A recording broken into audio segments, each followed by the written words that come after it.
And gentlemen, welcome everyone to this meeting of the Los Angeles City Board of Public Works. I hope everyone's having a good morning. It's been a wildly historic week already, and in many cases we're contributing to that history. So welcome everybody. Dr. Campos, do we have quorum?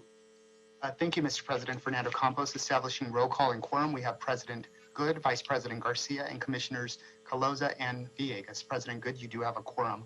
For the record, all commissioners are dialing in remotely. I'm dialing in myself remotely from my City Hall office.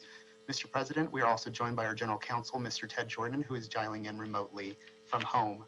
At this time, we do have one member from the general public that would like to provide public comments, and also one member from the general public on item number 1.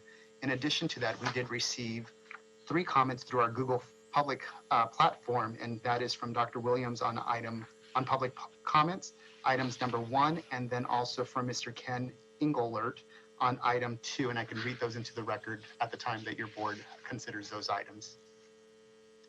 Lastly, we do not have any commentary under the Neighborhood Council comment section. All right, thank you, Dr. Campos. Here's what we'll do, folks. We'll take the minutes from April 7th. Then what I'd like to do is, because there's a time constraint, forgive Lupe. We're going to just quickly take item number 7 out of order. We'll take that right after the minutes. Then, or actually, let's hear general public comment. Then we'll take the minutes from April 7th. Then we'll take item 7. Then we'll jump to our the highlight of our day, or the low light, depending on your perspective, which is Lupe's retirement. So let's hear general public comment. I believe that's Dr. Williams. And by the way, hi Ted. That is correct, Mr. President. We do have one member from the general public. Dr. Williams, caller ending in 682. If you can please press *6 at this time to unmute your microphone. You will have 2 minutes to speak under general public comments. Please go ahead. Okay, Dr. Tom Williams. It's a little early in the morning, but I would like to speak towards the credibility of one of the major players in the city of Los Angeles. As a professional working with Parsons Corporation and others, I was contracted to do a CPUC study for the Montebello gas storage facility. We did. We submitted our report with a recommendation that they investigate further.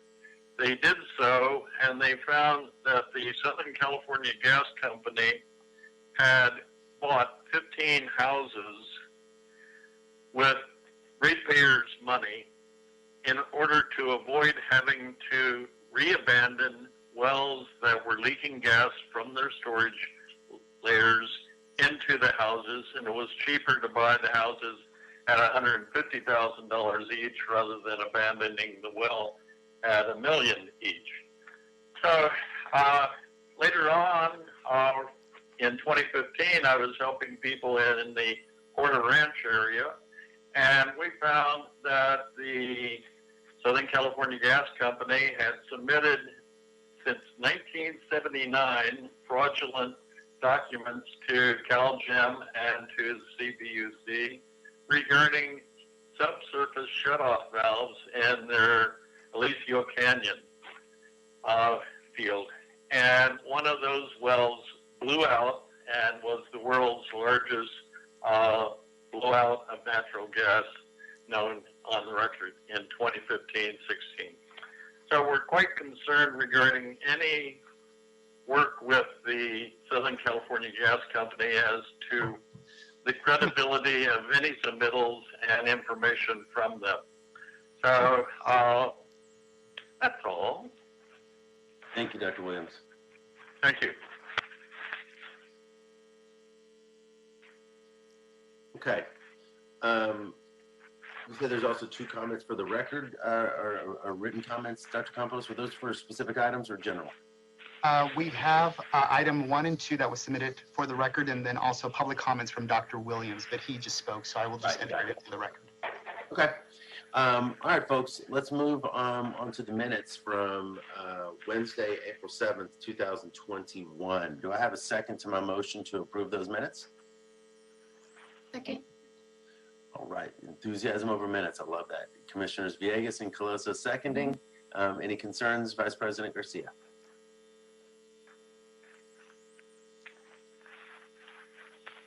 Okay. Hearing no concerns, the minutes from Wednesday, April 7, 2021 are approved and adopted forthwith. Great. So let's go to quickly item number 7 on the agenda. Item number seven is an authority for expenditure, National Association of Clean Water Agencies. Bureau of Sanitation and Office of Accounting are requesting board approval and execution of an authority for expenditure in the amount of $82,740 for annual membership dues. This is AE 217609941M, Fund 760 Sewer Operations and Maintenance Fund, Department number 50, Appropriation Unit 50. Here's my other one. Just let. All right, I think, good morning, President Pro Tem Davis. Good morning. Hi. Ms. Jones, I believe you're here for this item. Yes, I am. Thank you, President Good. Good morning, everybody. My name is Christina Jones from LA Sanitation Environmental Engineer. LA San is seeking your approval today to pay the National Association of Clean Water Agencies annual membership dues in the amount of $82,740.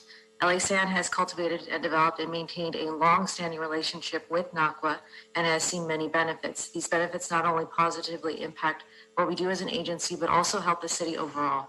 NACWA provides support through its various committees, work groups, and events, touching on a variety of subjects that reflect national issues and a wide span of services which LA San provides to the citizens of Los Angeles. I thank you for your consideration, and I'm happy to answer any questions you may have. Thank you, Ms. Jones. Colleagues will open this up. Questions and or concerns, Commissioner Colosa? None for me. Thank you, Ms. Jones. Thank you. Commissioner Villegas? I have no questions either. Thank you. Thank you. President Pro Tem Davis? Neither do I, Mr. President. Thank you, sir. And Vice President Garcia? No questions from me either. Thank you. Thank you. Yeah, NACWA's a great organization, and appreciate the presentation, Ms. Jones. I have no questions either. It's pretty clear, and I will motion to move the item forward. Do I have a second? Second. Thank you, President Pro Tem Davis. Garcia, Villegas, Colosa, any concerns or questions? All right. Hearing no concerns, the item is adopted forthwith. Thank you very much, Ms. Jones. All right. Okay, that brings us to, let's go back to presentations. And our presentation today is retirement recognition for Lupe Ortiz, Personnel Director 3, long history with also with Public Works, 36 years in the city, and I believe Dr. Campos will take the lead here. Absolutely. Thank you, Mr. President, and good morning, Commissioners. Fernando Campos, Executive Officer. It really is a sweet moment for Lupe because she is retiring after 36 years of service. Congratulations, Lupe, for your service to the City of Los Angeles. But it's also a sad moment for us in the Department of Public Works and also the city as a whole, and I'm sure the Personnel Department as well, because they're losing a valuable asset. They're losing a valuable person. They're losing someone that has so much wealth of knowledge and depth of knowledge within the city family, and we will miss her tremendously. So I have 9 words that I thought about when I was preparing for today's presentation to recognize Lupe's outstanding service to the City of Los Angeles, and I'll say those in a few minutes for you. But first of all, I wanted to provide some context in terms of where she started, where she is now, And then hopefully at the end of this celebration, she can tell us where she's going and what her next chapter will look like. I also want to acknowledge her family who is on the line as well. Her husband's on the line. Thank you for joining us. And then also members from the city family are on the line. I was expecting Miss Macy to be on the line. I don't see her, but if Wendy, if you're on the line or if you're on the phone, please press *6 to unmute yourself and please join me with the celebration because you are very much part of this celebration for Lupe.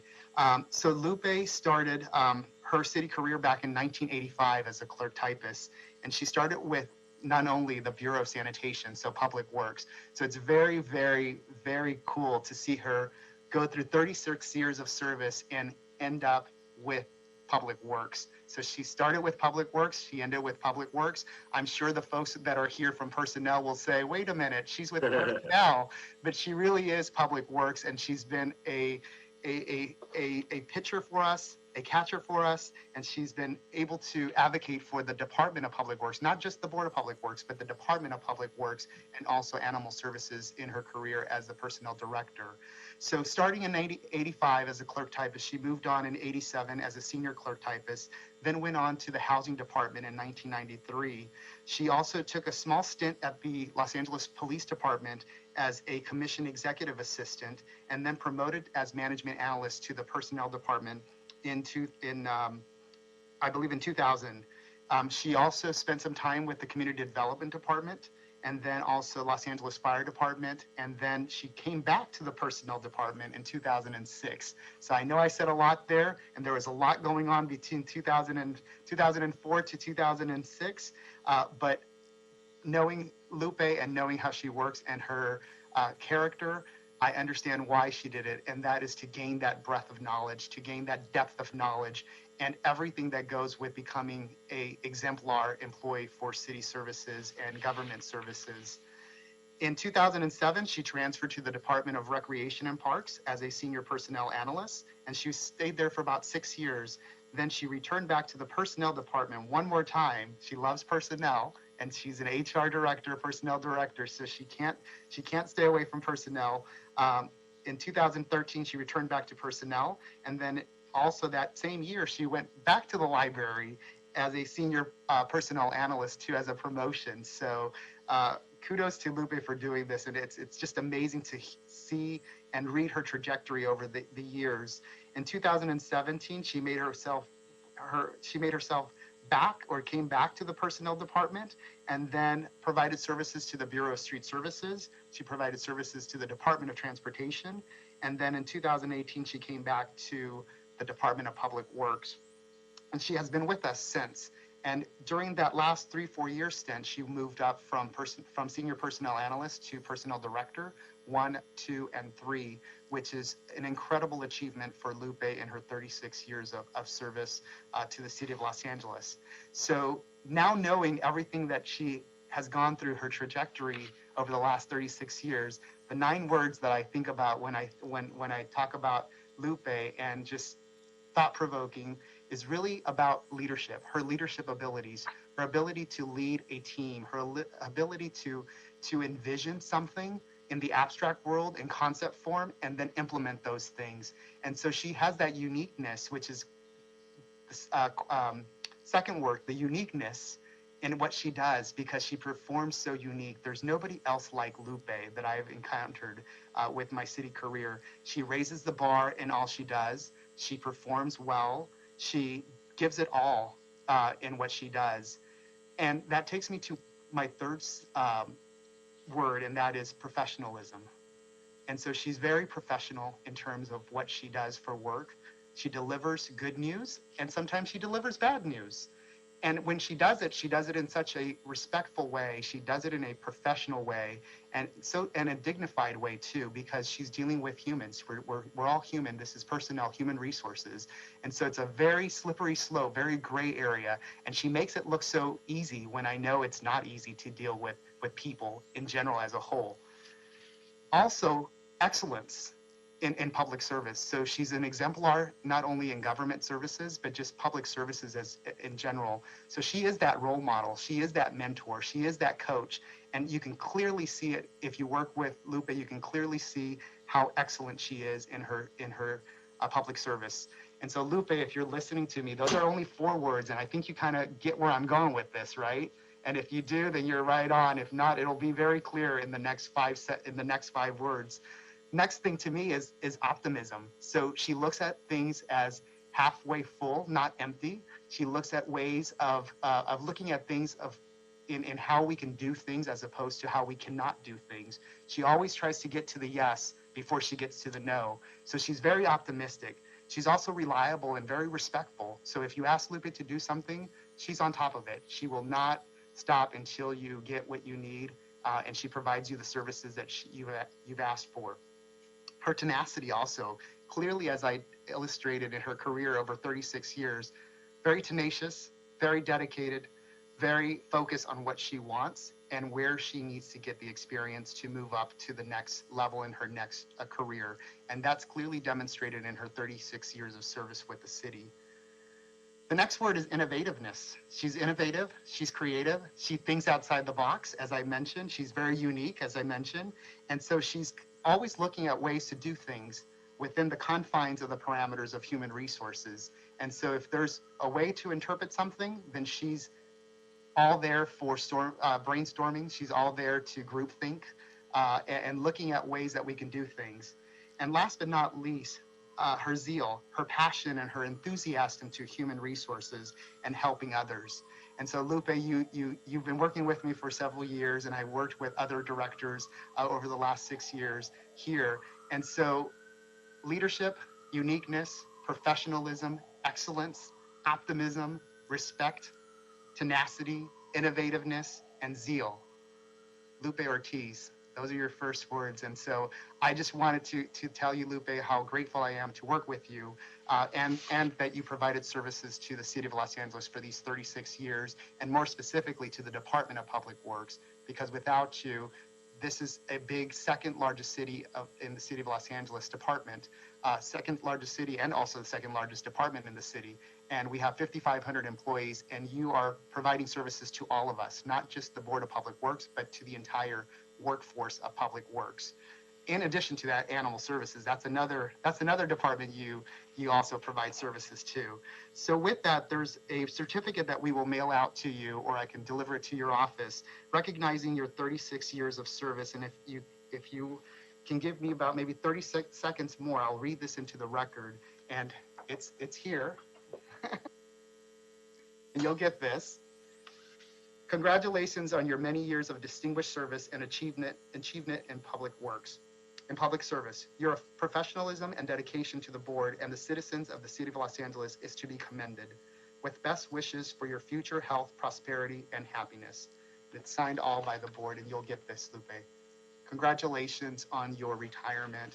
Congratulations on providing us all the services that you have. We're lucky, and it's a congratulations to us, because without you, we wouldn't be able to move through our human resources and our personnel issues and initiatives, just the way that you've provided this service. So thank you again for everything that you've done for Public Works, for the city, and the personnel department. And with that, if there's anybody from the family or friends that would like to say anything to Lupe, you can press *9 at this time to raise your hand if you're joining us by phone. If you have the Zoom link, you can just raise your hand or just open your mic if you'd like.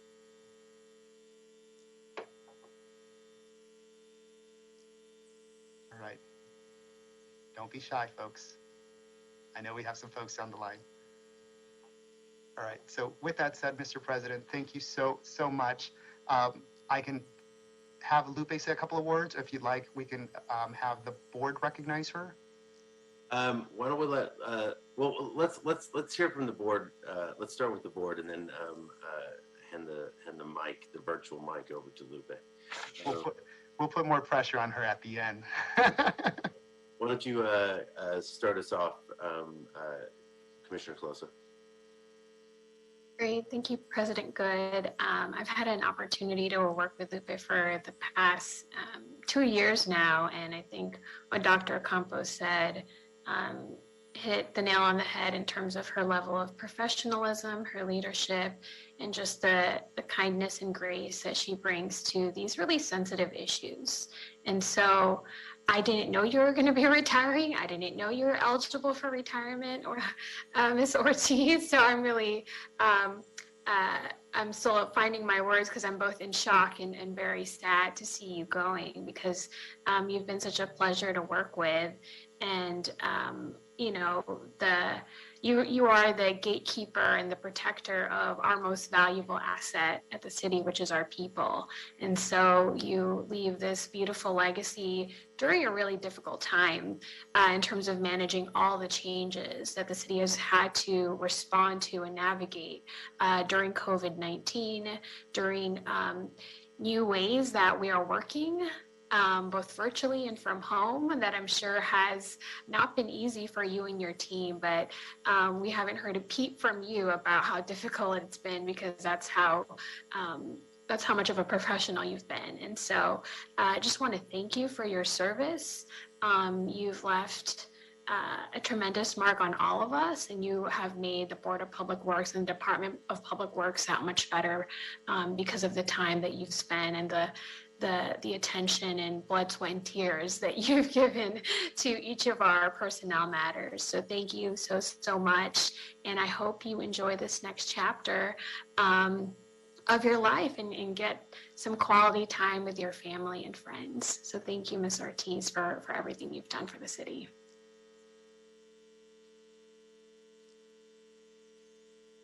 Thank you, Jessica. Commissioner Villegas. Thank you, President Good. I also echo the sentiments of my colleague and of Dr. Campos. What an accomplishment, staying here since 1985 for 36 years. That's quite an accomplishment and for your career. And you look really young to me. I think you have like a lot of a whole second life ahead of you. So travel, do what you love. But it seems to me that you have that you're a people person and that you get things done, because I wrote down all the adjectives that Dr. Campos wrote, and my goodness, they're just exemplary. So congratulations. I wish you the best. You welcomed me so well when you and your staff gave me just a lot of training just almost 2 years ago, but I really appreciate it and enjoy retirement. Thank you. Thank you, Commissioner Villegas. President Pro Tem Davis. Yes. First, Lupe, I want to let you know, as Dr. Campos was reading all of the adjectives and words that describe you, I caught on that he was spelling your name, but I have to admit I was very curious as to what he was going to say in terms of the Z. So he came out with zeal. And I'll tell you, as I look at all of those that he mentioned, zeal is certainly quite a good one, that you approach your job with quite a much enthusiasm. And I think that in and of itself is infectious in terms of really impacting the people who are around you, the people in the environment. And so for me, it means that you help set the tone in terms of your work. Not only did you have the skill and the professionalism that he mentioned in the various areas in the earlier part of your name, but I think it is what we see in the end that also equally matters. Is what we will remember most is that you came to the job refreshing. You came with the level of commitment that was reflected in your every action. So I want to say to you that in general, public service is something that all of us should look back on with pride, and you in particular should.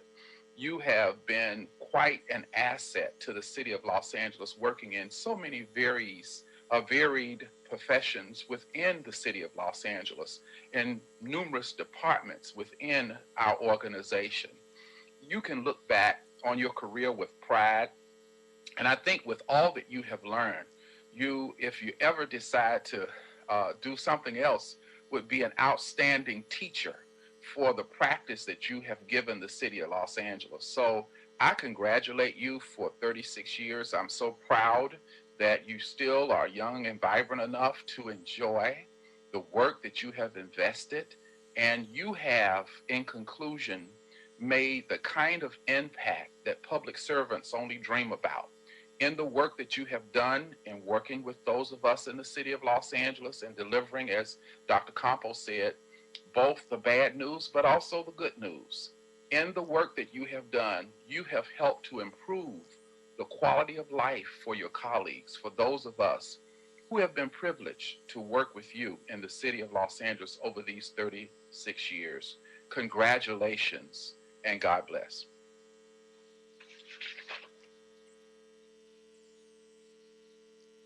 Thank you, Dr. Davis.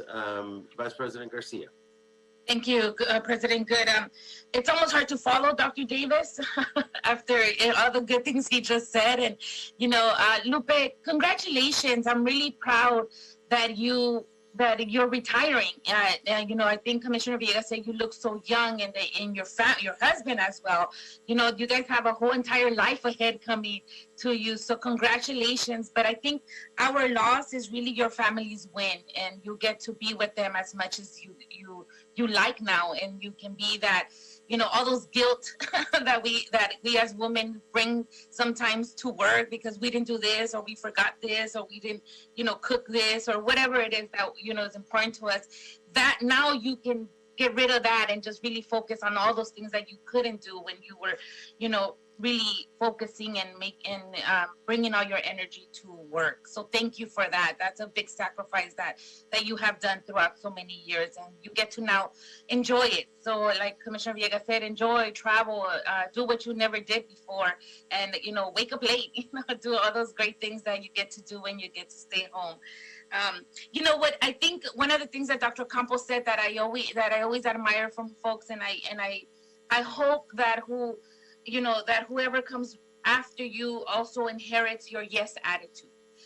Your yes attitude that Dr. Campos talked about is really important in the work that we do, and always finding a way to do it and not finding a way of not doing it is something that we definitely need in the city, and the more folks to have that, to inherit that type of attitude, because that's how we are able to get things done. By creating, by developing, and it really sounds like you embody that. So with your yes attitude, with a positive attitude, and just everything you brought, congratulations, enjoy your time. And, I see that you guys are not in the same place, you and your husband, but I just, enjoy today and just focus on now living that life that you always felt like you wanted to live. So thank you for that. And thank you for all your years at the city. Thank you, Vice President Garcia. Lupe, I'll be brief. I haven't had a ton of time to work with you. I've worked with you a little bit since I've been here. As you all know, I'm still a rookie in this joint. But what I would say about that time is you have been strikingly, without pretense, a warm and open approach to every conversation we've had. I'm a rookie with this, but I've been in the city now for a decent amount of time. And one observation that I would make is that it's very easy, almost with each year you're here, to sort of like get another layer of a shell, just because we're constantly being asked, we're constantly being told, very often taking arrows and dealing with people's presumptions about all kinds of things we do. That's part of our job. That's why we are what we are. We're public servants, and that is what we must do. But I think it can have an effect. And for a 36-year youngster in the city, you are so open. And kind, and friendly and generous in the work, in every observation I've ever had you or interaction I've had with you. So I really appreciate that, and I do echo my colleagues in wishing y'all a wonderful, wonderful retirement. Envious, resentful that we don't get more time to work with you. But certainly happy for y'all. The days of wine and roses are ahead. So enjoy, congratulations, and thank you. Thanks for joining us this morning. And with that, if you would like to say a few things, please feel free. It's all yours. All right, well, thank you, everyone. Thank you, Fernando, for your kind words, everybody's kind words. It's been a tremendous and a great city career. I look forward to the next chapter of my life.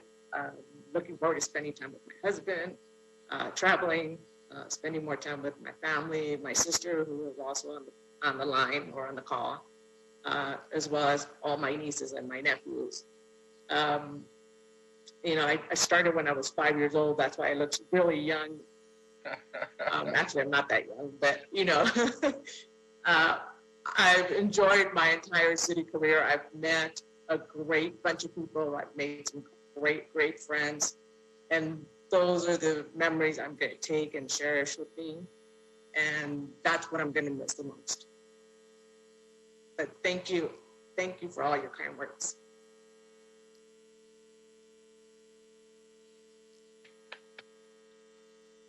When's your last day, Lupe?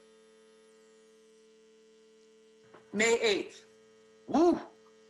My goodness, that is right around the corner. Yeah. All right. It's 2 weeks, counting down. Which will be probably two of the most. And it was great. Go ahead. Yeah, it was great to start my career with Public Works, and it was great to end it. I mean, it couldn't have worked out best for me. I loved when I started with sanitation, and I'm ending with Public Works. Well, it worked out well for Public Works too. So thank you. Good luck with what will probably two of the more stressful weeks you've actually had in those 36 years as you try to shut it all down. And please come back and visit. You are extremely highly regarded all over this place, and we really appreciate your service. And thank you. Congratulations, okay? Thank you.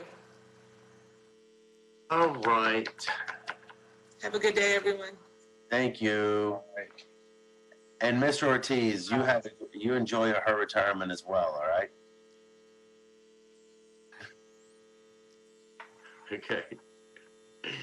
All right. Thanks, y'all. Okay. Congratulations, Lupe. Congratulations. All right, colleagues. One other thing I forgot to add, we're going to continue item number 2 to April 28th, I believe. Is that correct? Dr. Campos? 28th? That is correct. That would be a Wednesday, April 28th. Okay, great. So we're going to continue item number 2, and let's go ahead and go to item number 1. Commissioner Good, this is Ted. I'm sorry to interject. I'm going to respectfully request that item number 1 be continued. I think a week's time should be good enough for my purposes. Okay. I am perfectly comfortable with that. Sure who is here from sanitation. I sort of missed the little, pre-meeting when Dr. Campos identifies who the Bureau representatives are. So is it Mr. Cox? Mr. Hare. That would be Mr. Hare. Scott Hare. So my assumption here is that a 1-week continuance is not going to create any adverse impact to the rule. Is that correct, Mr. Hare? No. Well, Thank you. Thank you very much. Unless there's any objections from my colleagues, that request is granted. Mr. Jordan, any questions or any concerns? Anybody? No, so that's items number 1 and 2? So Item number 1 is the one I am requesting to continue. Item number 2, I think the board has already indicated would be continued. So The items are not related for my purposes. yeah. So what we'll do is we will continue item 1 to actually we will move that to Wednesday, May 5th, because if folks haven't noticed, we will not be having a board meeting on Friday, April 30th. Oh, no, okay, a week. Wednesday. Take that back. So we'll do it on Wednesday, the 28th. Sorry about that. So Wednesday, the 28th, and then also item number 2 to Wednesday, the 28th, correct? Correct. Okay, good deal. Thanks, Ted. Oh, no problem. Thank you for indulging. I know it's rare for me to request a continuance. I do appreciate the board's consideration. Now, also, I believe Dr. Williams may have had a public comment on number 1. So I would defer to the board whether or not you want to receive Dr. Williams' comment now, or because the item is going to be continued. Dr. Williams certainly could make public comment on the 28th, but if he's not going to be available on the 28th, my recommendation would be, out of deference to Dr. Williams, that you go ahead and hear his comment now, even though you're going to be continuing the item. So I guess you would call up the item, you'd receive the comment, and then you'd continue it, if that's what you want to do. Dr. Williams. Yes. Are you able to join us next Wednesday to provide public comment on item number 1? I think my comments may be useful for them to clarify for item number 1, and my public comments at this time will be adequate. Okay. I would like to speak now. Okay. So, rewind. Hold on, Dr. Williams. Just as clarified, we're continuing item number 2 to next Wednesday, the 28th. I will introduce item 1. We will have Dr. Williams give comment and then continue. So item number 1 is a surplus property sale, Southern California Gas Company, recommending the board, 1, authorize the Bureau of Sanitation Director or his designee declare the BOS property known as BLK 13, tract number 9167, MB 172-46-49 in CD 11 as surplus and allowed to be sold to the Southern California Gas Company as a sole source sale with the proceeds deposited to the Sewer Construction and Maintenance Fund, and 2, authorize BOS to direct the Department of General Services to process the property through the surplus process to effectuate the sale. Dr. Campos, I believe we have public comment on this item. Absolutely. Dr. Williams, you have 2 minutes to speak on item number 1. Please go ahead. Good morning. Dr. Tom Williams, Citizens Coalition for a Safe Community, and I have actually been on the site a long time ago in the year 2000 when I was doing a CPUC study for the sale of properties from the Playa del Rey gas storage facility. I would highly recommend, number 1, that the city consider, do they own the subsurface property rights also, in addition to the surface property rights? I would also highly recommend to make sure that there are no oil wells, gas wells, whatever wells, and pipelines on the site, and that there is no contamination of the soil. That could be the responsibility of the gas company to provide either an investigation or an acceptance of all responsibilities and liabilities and have them assigned to the Southern California Gas Company. So make sure on the subsurface ownership and rights, and that no liabilities be associated with the city of Los Angeles, and all such liabilities be transferred to the Southern California Gas Company. Don't trust them. And also, hopefully by next week, we may have some aerial photographs of 1922 through 1940 of the Playa del Rey gas storage facility, because we have other activities going on related there too. So make sure what you're selling, make sure that there's no liabilities for any contamination of the city property in its transfer to the Southern California Gas Company. That's all. Thank you, Dr. Williams. All right, colleagues, I would like to continue item number 1 to next Wednesday, April 28th. Any concerns or objections? None. All right. So, Dr. Campos, let's go ahead and put that down for next Wednesday, okay? Thank you. All right. So that brings us, colleagues, to item number 3. Item number 3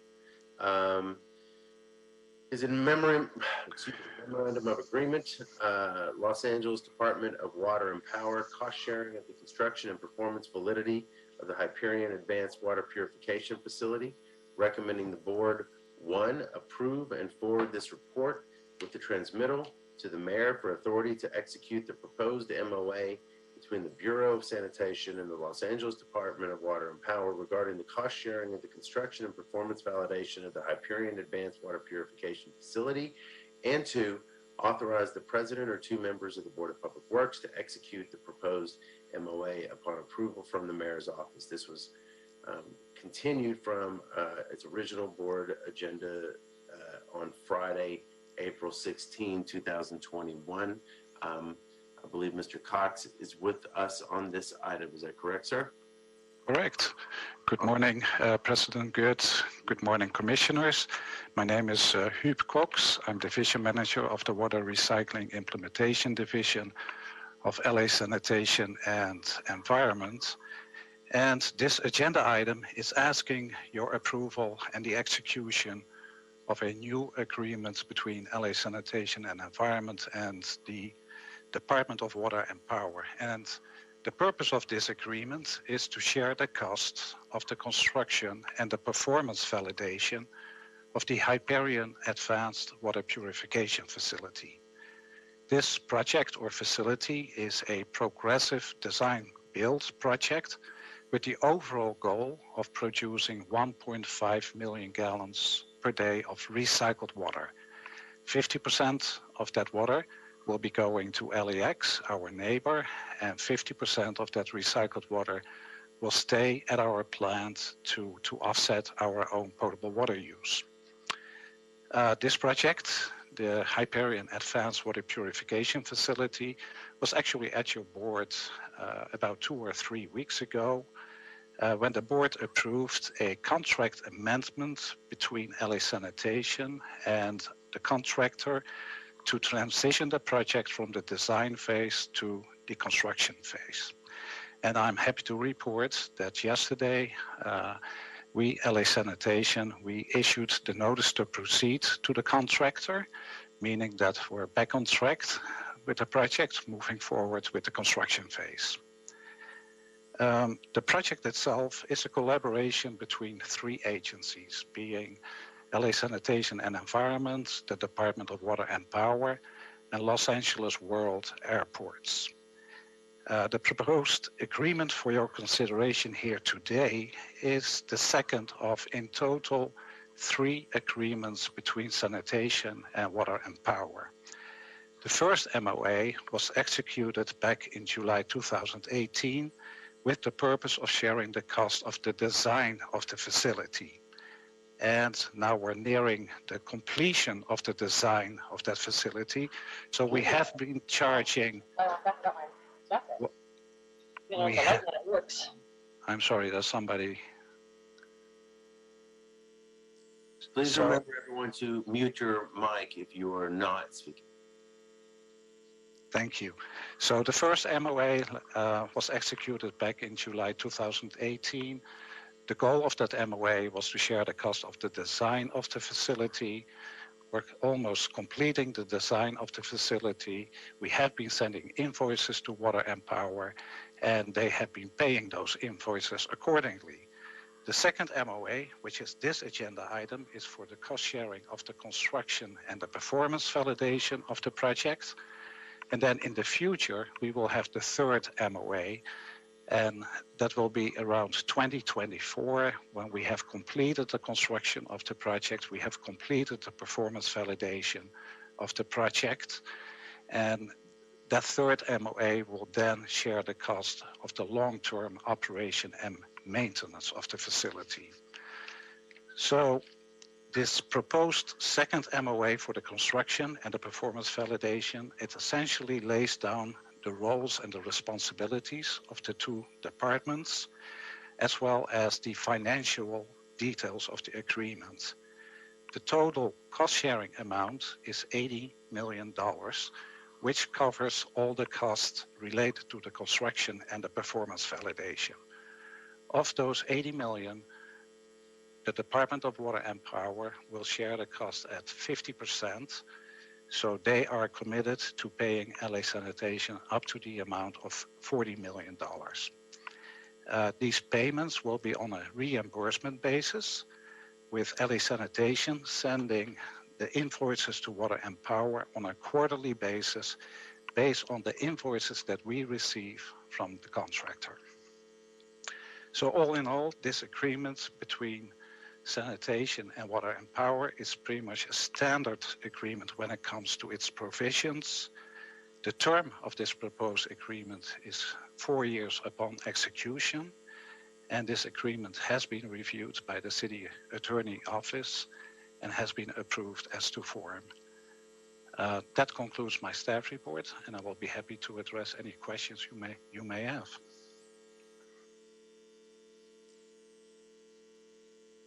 Thank you, Mr. Cox. We'll open up the floor. Start with President Pro Tem Davis.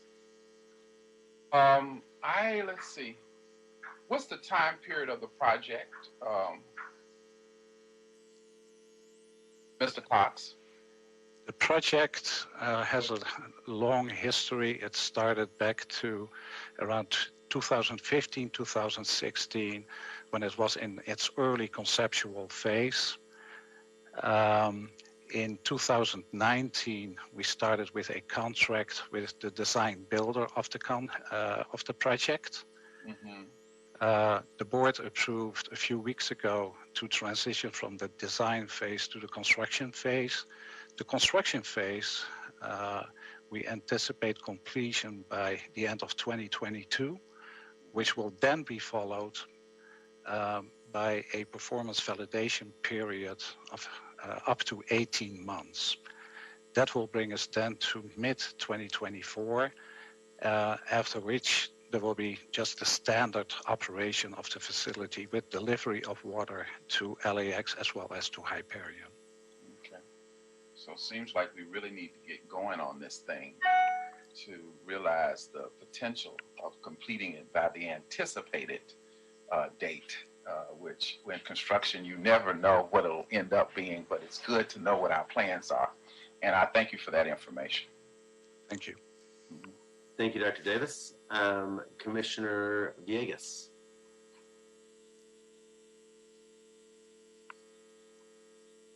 Thank you. I appreciate your report, Mr. Cox. It's always thorough. You do a really good job explaining these projects. I appreciate it.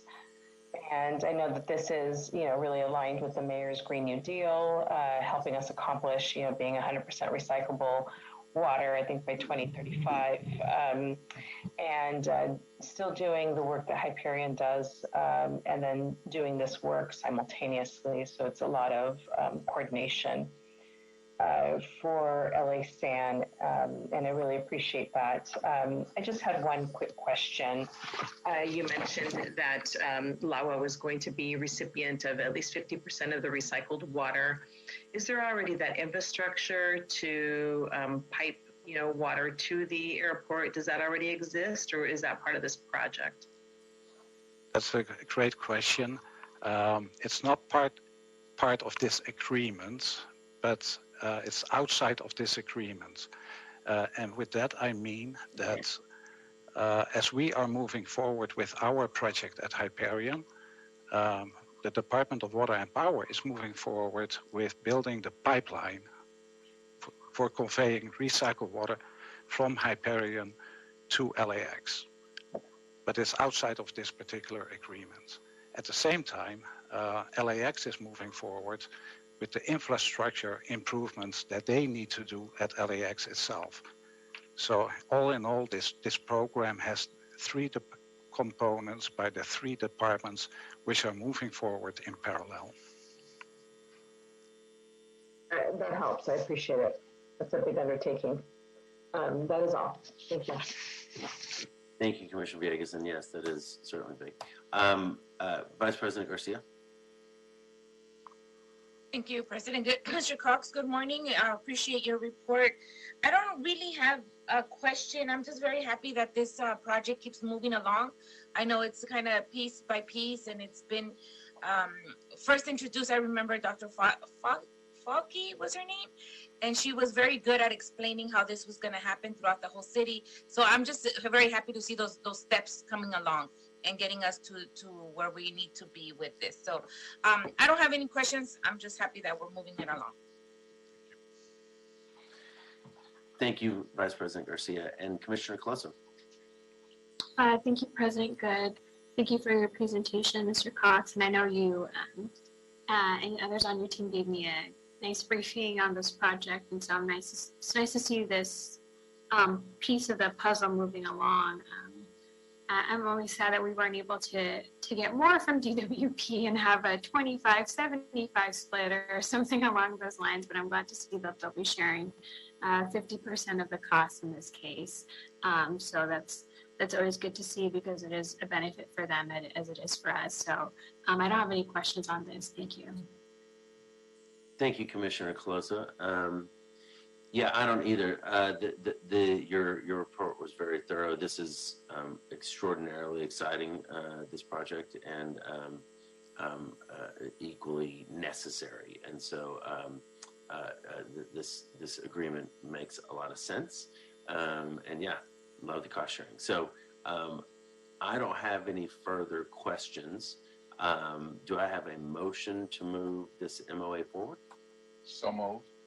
Thank you, President Pro Tem Tim Davis. Do I have a second? Second. Thank you, Vice President Garcia. Concerns or follow-up questions, Villegas or Coloso? No? All right. Hearing no concerns or follow-up questions, Mr. Cox, the item is adopted and approved forthwith. Thank you very much. Thank you all. Go get this done. All right. Colleagues, that brings us to item number 4. Item number 4 is adoption of the Food Recovery Task Force Charter, Zero Food Waste Task Force. Recommending the board, 1, adopt the proposed Food Recovery Task Force Charter. 2, approve the name change of the Zero Food Waste Task Force to the Food Recovery Task Force. And 3, authorize the Food Recovery Task Force to A, collaborate with stakeholder groups such as, but not limited to, the Bureau of Sanitation, Bureau of Street Services, Emergency Management Department, California Department of Resources, Recycling and Recovery, Los Angeles County Department of Public Health, the 7 recyclist service providers, Los Angeles Compost, Los Angeles Food Policy Council, Los Angeles Regional Food Bank, and others. B, identify, assess, and recommend objectives and policies of the Board of Public Works. Consider to support initiatives in the Mayor's Sustainable City Plan. And 3, support California SB 1383 and other regulatory guidelines intended to reduce food waste, food insecurity, and greenhouse gas emissions. President, we have a tag team for item number 4. In light of our professional development and growth, we'll start this off with Norman Tunyata. We're also joined by our policy research specialist, Art Kelvin Garvain, and then also Miss Michelle Mikesell from the Bureau of Sanitation. We have members from the mayor's office as well, and I wanted to recognize their attendance, Rebecca Rasmussen and Victoria Simon, and then Mr. Dan Myers, who has all been instrumental in getting us to this point. So with that, I won't take any of the thunder away from Mr. Tunyata, but I'll turn it over to Mr. Tunyata to kick this item off. And also recognition to Commissioner Villegas for working with us on this. Thanks, Dr. Campos. Go forth, Norman. Great. Good morning, President Good, Board Commissioner, City Attorney, and Executive Officer. My name is Norman Tanada with the Board of Public Works. Again, presenting with me today is Kelvin Garvain, also with the Board, and Michelle Mikesell of the Bureau of Sanitation. Thank you again for allowing us time to discuss the board report before you related to the Food Recovery Task Force. Here's a brief history of the task force. On April 24, 2017, the board passed a motion to establish the Zero Food Waste Task Force. During this time, Commissioner Heather Repenning, Vice President of the board at the time, assembled a group of experts from the Bureau of Sanitation, offices of the Mayor and Council, agencies providing homelessness services, and leaders from the community-based organizations working in food recovery, compost, and other recycling programs. His mission was to collaborate with various agencies on the exploration of potential opportunities that may exist to reduce food waste and increase the amount of recyclable resources included in the creation of clean and renewable energy. In 2017, the task force designed an LA Food Waste Challenge grant program.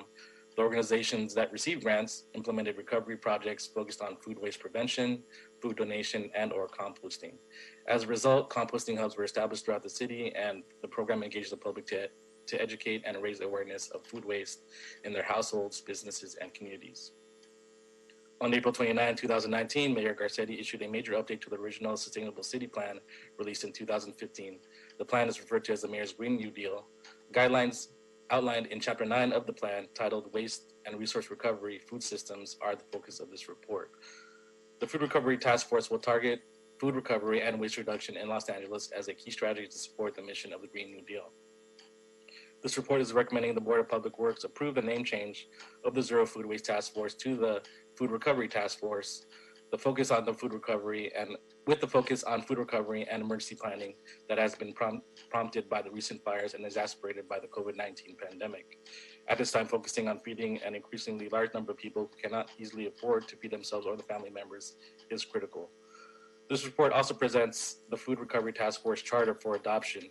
We feel that although the task force has already been established, there has been no authoritative document that outlines the task force purpose and direction. The adoption of this charter will provide this moving forward, and Kelvin Garvain will now present more details behind the Food Recovery Task Force Charter. Good morning, President, Commissioners, ladies and gentlemen, members of the audience. Thank you very much for this opportunity to present this document, and I really appreciate the leadership that has been exhibited by this process, which began approximately 20 months ago. Food recovery is the highest and best use for food that would otherwise go to waste. The Food Recovery Task Force Charter provides the framework for the vision begun with the Zero Food Waste Task Force. The value of the Food Recovery Task Force is evident. The economic environment in the city of Los Angeles has been exacerbated by the current health crisis, and the inefficiencies and inequities in the food supply chain have been revealed. And the Food Recovery Task Force is committed to promoting and supporting initiatives to increase the amount of edible food to those in need throughout the city of Los Angeles. Looking specifically at the document, the objectives of the Food Recovery Task Force are stated as such. The purpose is to recommend and advance policies, infrastructure programs, and technology implementation to improve food recovery in order to reduce food insecurity within the city of Los Angeles.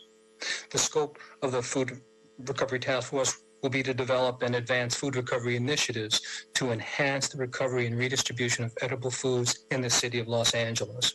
And finally, the mission.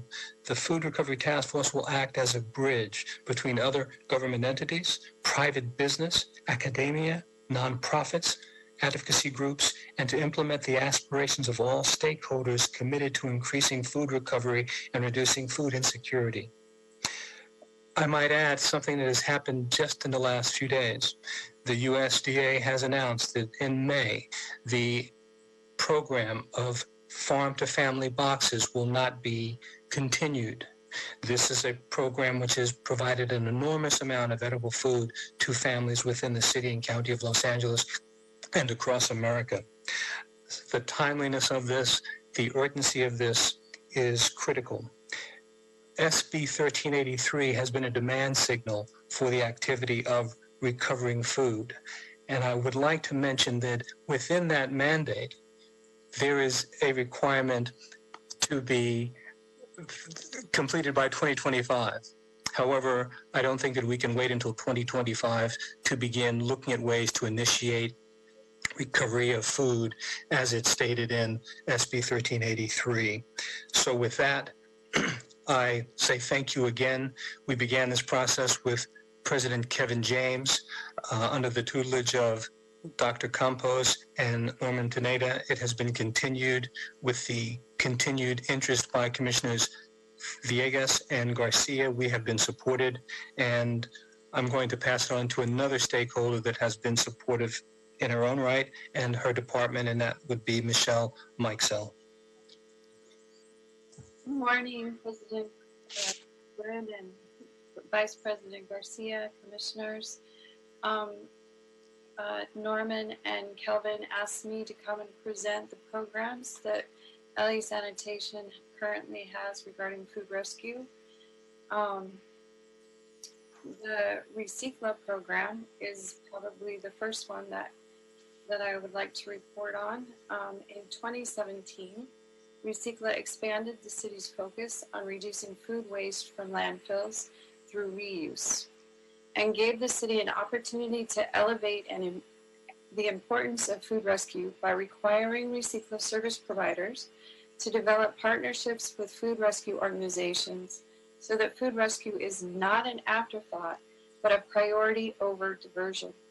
But by also compelling funding, LA San ensured that there will be a significant amount of money each year spent on increasing the city's materials reuse and food rescue capacity. The RSP's funding is equal to at least $1,000 per 100 customer accounts annually. Over the past 3 years, the Recycla service provider's annual spending on food rescue programs has averaged roughly $500,000 per year, $550,000 per year, sometimes actually more than that. From the beginning of the food rescue program in 2018 to the most recent Recycla service provider reporting in February, the total food rescue funding is equal to $1,686,715 and has rescued 52,539 tons of edible food from landfills. This is the equivalent of 87,565,250 meals. The food rescue programs LA San is currently working on outside of Recycla are the SB 1383 California's short-lived climate pollutants portion. So SB 1383 requires that starting in January 2022, the city report annually on its edible food rescue capacity to the County of Los Angeles. To meet this reporting requirement, LA Sanitation began working with 2 California Climate Action Corps fellows in February to research and develop a database for edible food generators and food rescue organizations. Collaborating with the County of Los Angeles, the fellows have worked to create comprehensive lists of edible food generators and food rescue organizations from several different sources, created surveys, and developed outreach and education materials to understand the city's food rescue capacity and sustainability. The fellows began reaching out to the edible food generators and food rescue organizations via email and telephone calls at the beginning of March and will continue their work through August. LA Sanitation would like to thank the Mayor's Office, especially Rebecca Rasmussen and Elena Guevara, for all of their continued support on this project. The Food Rescue Transportation Pilot Project will partner with Food Cycle LA, a nonprofit food rescue organization, and fund a collection of delivery service that will allow many food rescue nonprofit organizations to access a resource that they couldn't afford on their own, and which will fill a vital infrastructure gap in the food redistribution network that doesn't currently exist in the city. It's projected that this project could remove up to an estimated 90,000 pounds, or an equivalent to 60,000 meals per month of surplus food from landfill. It further offers potential for long-term capacity expansion as required by the Mayor's Green New Deal and the state SB 1383. So those are the projects we are currently working on. Great. Thank you for that, Michelle, and thank you for that, Calvin. And in regards to the membership of the Food Recovery Task Force, we envision that it'll consist of the Board of Public Works Commissioner, which will be the designated chair of the Food Recovery Task Force, the Bureau of Sanitation, Bureau of Street Services, Cal Recycle, a representative from the Emergency Management Department, a designee from the Office of the Mayor, and a designee from the Council District offices as well. The Food Recovery Task Force will meet with representatives from local and municipal government agencies, nonprofits, academia, and the private sector when agreed upon. And the meetings will convene to develop recommendations, conduct planning, and review activities for consideration by the Board of Public Works. And the meetings will begin as soon and as directed by the chair, and no less than once per quarter.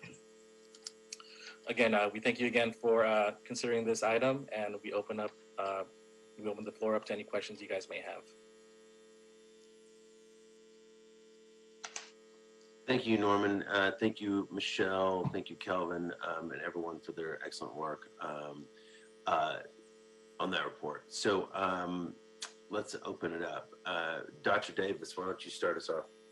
Thank you so much, Mr. President. And this is certainly not only exciting, it's a new area of organizing, a focus for us in the city, and yet not necessarily something that should not have already been priority.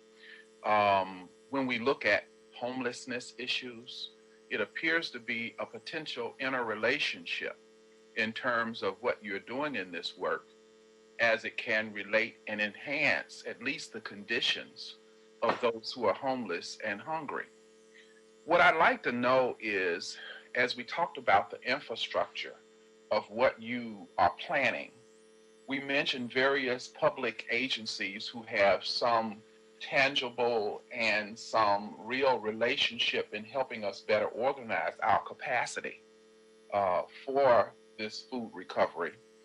What I did not see was any learning higher education institutions who have infrastructure that can help us better and effectively manage some of the work that we are seeking to do. So my question is there some opportunity, or are there some plans, and maybe I overlooked it, that we have to connect some of our institutions in our region? We have UCLA, we have USC, and we probably have others as well. But is that going to be a part of our blanket, if you will, in terms of doing this work? A good question. Good question, Commissioner Davis. And I absolutely agree with you. I believe we'll be working closely with Commissioner Villegas, who will be the chair of the Food Recovery Task Force, to reach out to the academia. And it is included in the charter that experts in, the government agencies, nonprofits, and as you mentioned, academia can be and will be part of this process as well. So they will be included. What is the timeline that you have in terms of doing this work? As soon as Commissioner Villegas is ready, and as soon as we convene the group, again, we invite these members for participation. And once we get the group together, I think we can get going from there. So I would imagine maybe within the next 3 months, possibly, perhaps. Is there any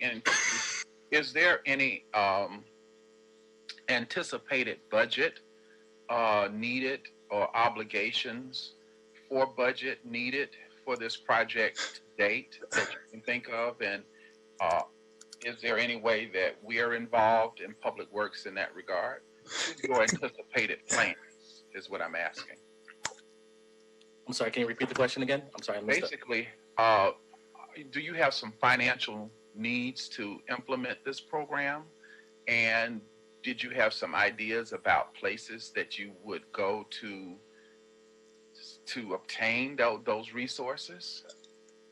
Right. So in regards to the budget or funding for the task force, the Food Recovery Task Force members will leverage current funding from current programs and look to enhance existing projects and or create new programs that include goals and legislation discussed in this report.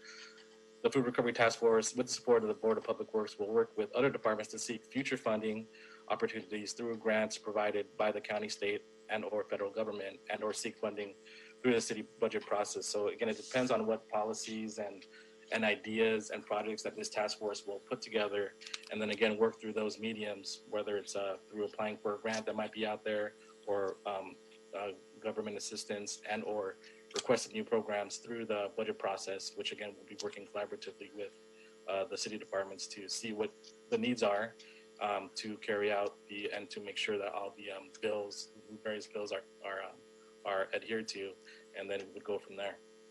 Okay. I'd like to mention a few things as well. On a national level, in academia, you have the College Food Recovery Networks. The USC is here in the city of Los Angeles, and they are involved in that network. This network is throughout 40 states, and they are involved with on-college campuses looking at ways to begin the process of having college students look at ways to recover food. And there are best practices that can be shared on a national basis. And Nick Villas, who is the head of the Global Supply Chain Management discipline at USC, has been speaking with Emily Davis at the Emergency Management Department. And one of the reasons why I wanted Andy Schrader to be involved is because they were working on a project called Cool Streets, I believe it is. And one of those initiatives was to prepare streets for disasters. And I interjected in our conversations, preparing neighborhoods for disasters also meant helping them understand how to meet FEMA requirements for having 7 days of food and supplies.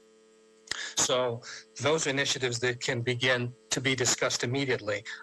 Nick Villas, who heads that department at USC, is interested in working with them, and the supply chain aspect, the inefficiencies that are involved in the current supply chains are definitely something that are creating some of the challenges with recovering food.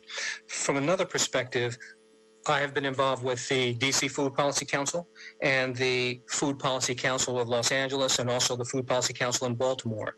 And what's very interesting about DC's Food Policy Council is they have probably the highest number of seniors who are facing food insecurity.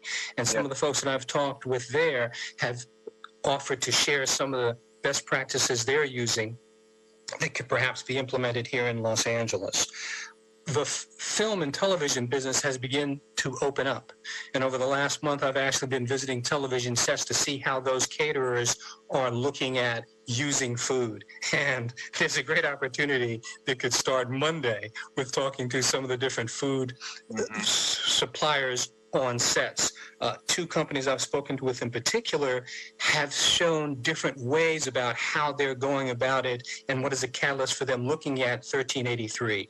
Neither of them have actually been aware of SB 1383 in the form that we're discussing. So awareness and outreach can begin immediately with social media platforms, the way that street services and SAN does so effectively to make people aware of this 1383. And granted, the horizon is 2025, but we do not have to wait that long for us to begin to look at ways to recover food that is edible and that otherwise would be wasted.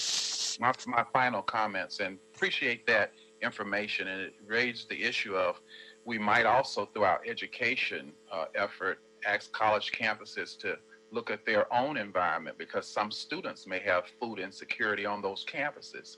Though they may have scholarship money, they may not have opportunity to have meal and food at their disposal. So that is also one area. And my final comment is not really based upon religion, where there may be some kind of value difference between government and faith organizations, but it's to talk about these organizations from a social work and public administration perspective as a vehicle and a collaboration to deliver something, and that would be food and this network that you're developing on food.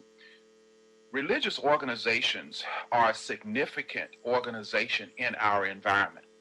These churches, whether it's a synagogue or any other religious institution, are major organizations and vehicles for delivery, information, and for being keepers of services that we are trying to provide. I did not see any faith organizations there in the work that we were talking about in terms of the infrastructure of this food security network. Where are we with that? For the sake of this document, I did not want to burden the reader with that sign of fidelity. However, one of the reasons which I was attracted to the Baltimore Food Policy Council is the work being done by Reverend Hebert Davis from the Black Church Food Security Network. And what he's doing east of the Mississippi is attempting to look at ways, one, to encourage urban agriculture, and also two, to connect Black farmers in the DC, Maryland, Virginia area to individuals and families in those communities that are on subsidized food programs. I would have no problem approaching my pastor, who had been on one of President Obama's faith-based councils. That would be Bishop Charles E. Blake, who is retiring from being the head of the actual Church of God in Christ here in North America. They have been involved with food giveaways, and having an organization like a faith-based organization like the Black Church Food Security Network in Baltimore, and also the Church of God in Christ, Los Angeles Church of God in Christ, would be more than a possibility, as well as the Archdiocese of the Catholic Archdiocese, as well as the Episcopal Diocese, which is very much involved with the West Side Food Bank. That's an opportunity. Be aware, however, that the constraints on many of the food recovery, or should I say nonprofit organizations in the food sector, is that there are many people that did not want to receive food from faith-based organizations because they feel that there will be a sermon and a meal. And I've spoken with some people at Blessed Sacrament in Hollywood, and they have issues.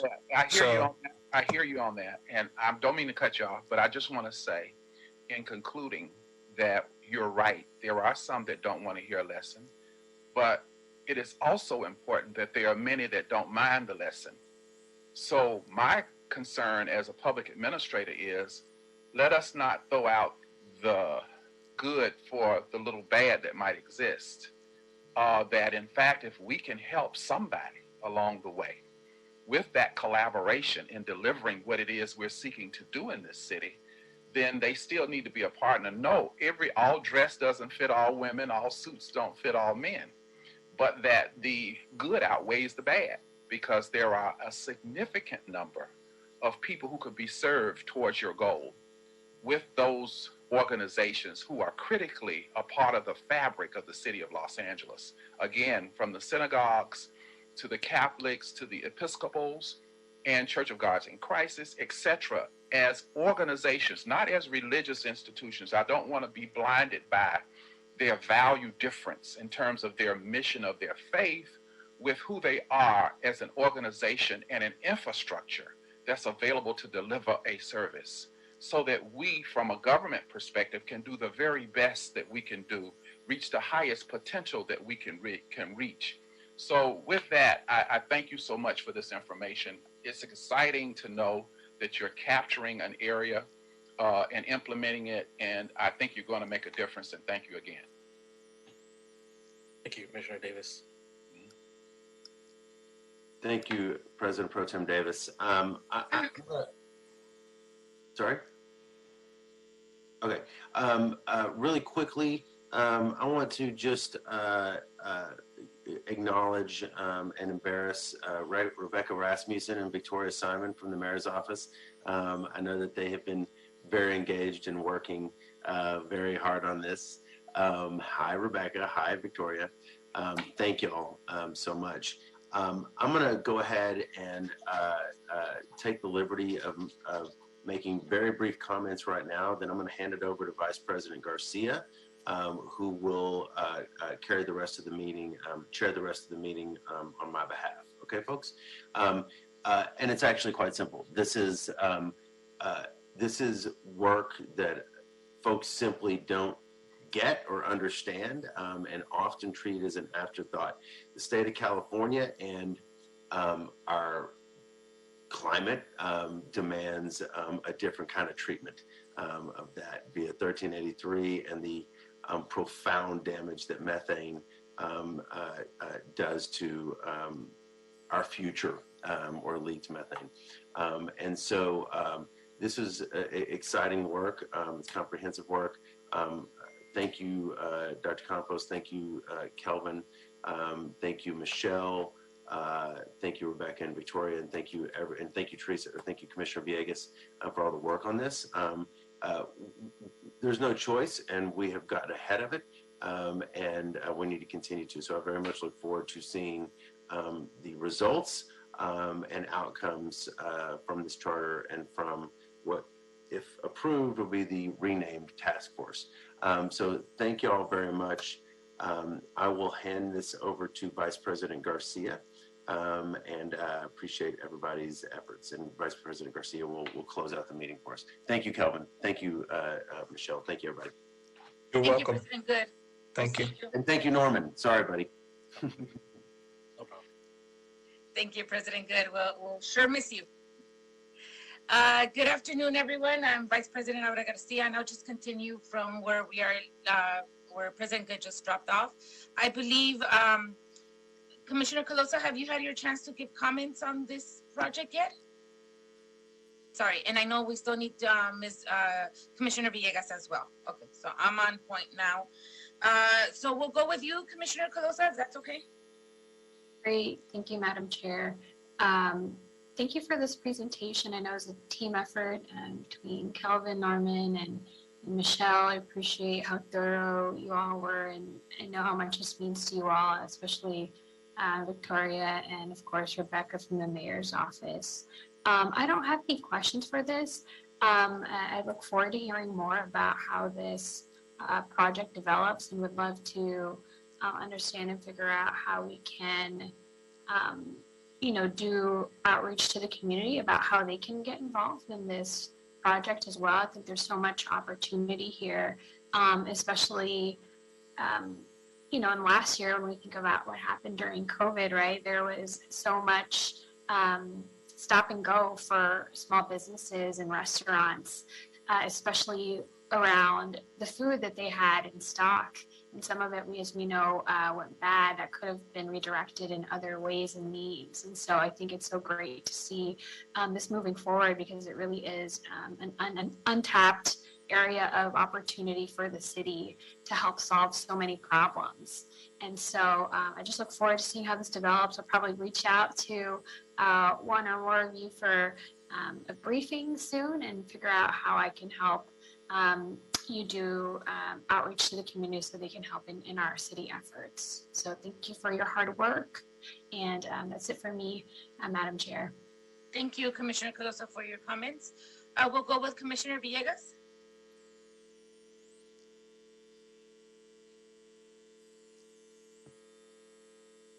Thank you. I won't be long. I just wanted to, I'm glad that we're finally at this point, and we've been talking about it for some time. And one of the briefings that I got from previous Commissioner Repenning was just to take this on and to carry it through. So it's a big pleasure for me to be able to do something like that, and just a lot of prep work in advance to be able to get to this point. So thank you, Dr. Campos, Mr. Garvain, Mr. Tanada, the mayor's office, Rebecca, just always being a champion on this, Victoria, and then of course, LA San is such a good partner with us and just helping provide additional information. Ms. Michael and Mr. Myers as well for reviewing our reports and giving us a lot of feedback that was vital for us making this this new report just as an update, and to be able to be that bridge with academia, government, NGOs, so that we can be able to get a little bit more information and then advance any kind of policies that are going to be able to make a difference for food recovery. I don't have any questions. I'm looking forward just to being able to get this approved and then being able to launch our meetings so that we can start this endeavor. Thank you. Thank you, Commissioner Villegas.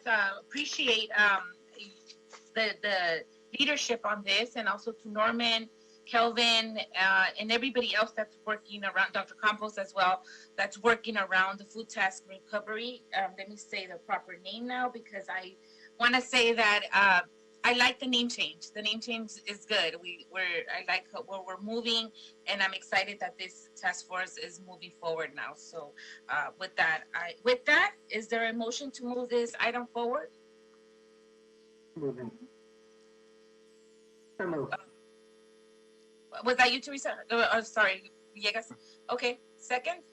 Second. So that item is now moved by Commissioner Villegas, second by Commissioner Dr. Davis. Any objections, Commissioner Calosa? None for me either. Hearing none, oh yes, Commissioner Villegas. I didn't know if the mayor's office wanted to say anything. I don't know if this is the time, or I'm so sorry, I should have said something earlier. Yeah, no, you're absolutely right. I'm sorry, I was just moving it along. Anyone from the mayor's office that wants to say something before we close this item?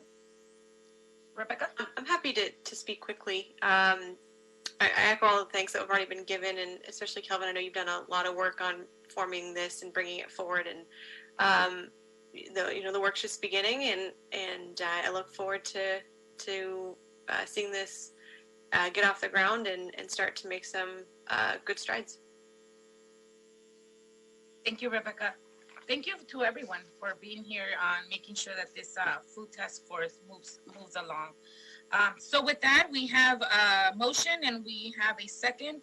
No objections. This item is now adopted and is set to move forthwith. Did I say everything right, Dr. Campos? Yeah. So we're checking. All right. Thank you, everyone on the Food Task Force. Appreciate your time and being here, and look forward to more conversations and your reports after. Thank you, everyone. All right. So, Dr. Campos, just so that I'm right on track, we still need item 5 and 6. Am I right? That is correct. Okay. 7 is taken care of. Already approved, yes. Already approved. Got it. Okay. So we have just 2 more. No problem. This is item number 5.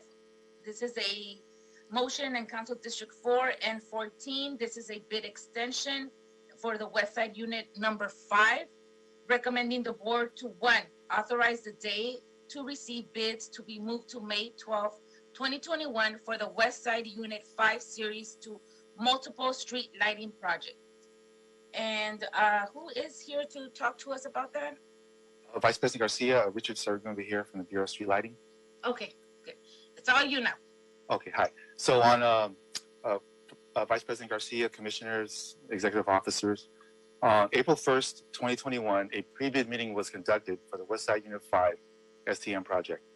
Although the original pre-bid meeting time and date were stated on the advertised project description, the pre-bid meeting information was not added to the BAVN information database.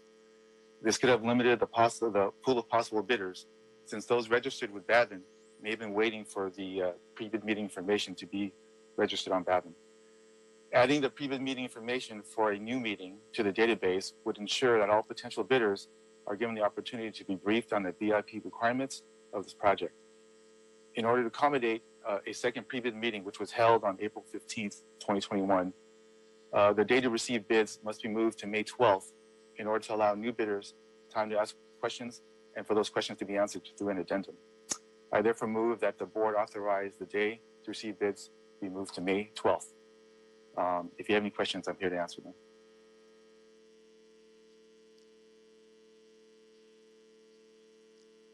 Thank you, Mr. Sarangumba, for your report. Any questions, colleagues? I will move to ask Dr. Davis. No questions from me. Commissioner Calosa? Thank you for your report. No questions from me either. Great. Commissioner Villegas? No questions either. Thank you. Thank you so much. I have no questions either at all. Is there a motion to move this item forward, given that we don't have any questions? Second.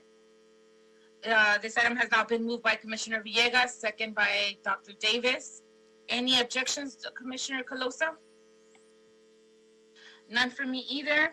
Hearing none, this item is now adopted and set forthwith. Thank you. Thank you. Thank you, Mr. Sarangumba. And I think Ms. Mir was here too from BSL, right? Good to see you. All right. Okay, thank you. That was item number 6. And number 5, I'm sorry. I'm getting it together right here. Okay.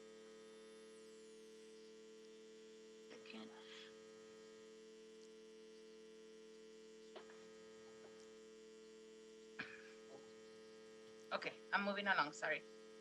All right, item number 6. This is in Council District number 15. This is an AFE for State Water Resource Control Board. The Bureau of Sanitation and Office of Accounting are requesting board approval and execution of an authority for expenditure in the amount of $20,072.50 to encumber funds to pay for recycled water fees during fiscal year 2019-2020. This is an, I don't think do I need to read the bottom part to Dr. Campos? Madam Chair, not required. Okay, I won't, because I know it's just a lot of appropriations. Okay, so this is an AFE. Do we have somebody to speak on this AFE? Yeah, this is Michael Fan here. I'm with Terminal Island. So, Mr. Fan. Good morning, Commissioners, Dr. Campos. So this particular authority or this particular invoice is for fiscal year 1920 recycled water fees for the State Water Resources Control Board. Now, we do have an approved authority for expenditure for these fees, but the invoice for this fee was dated in the 2021 fiscal year. So when we did submit this invoice for payment, accounting said that we had to pay for it using this fiscal year, the 2021's funds. So we are requesting the ability to pay this invoice, especially so that we don't incur any additional fees as a result of non-payment. We also working with accounting to make sure that we can address payment of these fees in the future, in case it does fall on like a fiscal year not on the same one as the fiscal year that the fees were for. So I'm here to answer any questions. Please feel free to ask if you have any. Thank you, Mr. Fan, for that report. So basically, we're paying our bills with this, right? Yeah, essentially. For last year. Got it. Any questions, Commissioner Villegas? I have none. Thank you. Thank you. Commissioner Calosa, any questions? Thanks for your report, Mr. Fan. No questions for me. Got it. And Dr. Davis, any questions from you? None for me either. Mr. Fan, I got the easy ones. Yay. All right. It seems like nobody has any questions and we know we have to pay our bills. Is there a motion to move this item forward? So moved. So I have Dr. Davis moving the motion and Commissioner Villegas second that motion. Any objections, Commissioner Calosa? None? None from me either. And hearing no objections, this item is now adopted and set forthwith. Thank you. Thank you, Mr. Fan. Have a good rest of the week. It's not Friday yet. All right, everyone. I think we are done with any items, right, Dr. Campos? Madam Chair, that is correct. You have cleared the desk. Perfect. With that, we have now cleared the desk. This meeting is now adjourned. Thank you. All right. Thank you, everyone. Have a good rest of the week, everyone. Thank you.